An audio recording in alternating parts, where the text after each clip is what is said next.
You're watching Mirror 7 News. Stay informed, stay ahead for more news.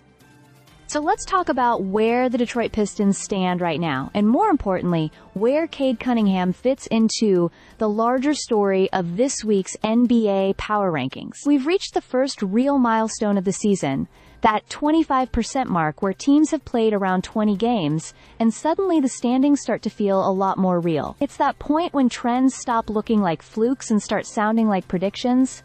And Detroit has been one of the most interesting teams to watch in that mix. The Pistons came into Week 7 riding the energy of a 13-game winning streak, a run that showed just how much the team has grown. But like every team on the rise, the momentum hit a little turbulence.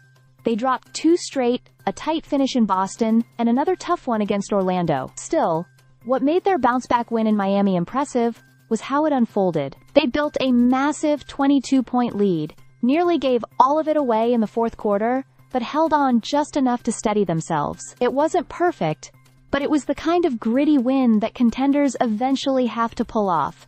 And right in the center of it all was Cade Cunningham. Cunningham's development has become one of Detroit's most reassuring storylines. His turnover rate has dropped to the lowest of his career, which is a huge deal for a primary ball handler orchestrating an offense that's getting more complex by the week. It's a sign that he's seeing the floor better, making cleaner reads, and controlling possessions with a maturity that wasn't always there in his earlier seasons. Even when the Pistons hit their rough patches, his steadying presence has been impossible to ignore. Detroit's rise is even more notable when you zoom out and look at the league-wide trends discussed in this week's power rankings. Historically, teams that start 11-9 or better after 20 games end up making the playoffs almost every time. The Pistons did much better than that, putting themselves in a strong early position. Last season, they proved that slow starts don't define them.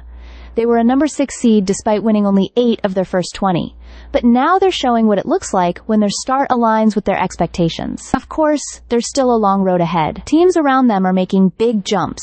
The Knicks, Lakers, Magic, and Wolves all surged this week, and others are sliding dramatically. Detroit's challenge will be maintaining composure and handling the growing pressure of being one of the top teams instead of one of the surprising ones. But with Cade Cunningham playing at this level, managing possessions, cutting down mistakes, and guiding the offense with far more control, the Pistons' foundation looks more solid than ever. The season is still young, but Detroit finally feels like a team built for the long haul, not just a hot streak. Stay subscribed for more videos.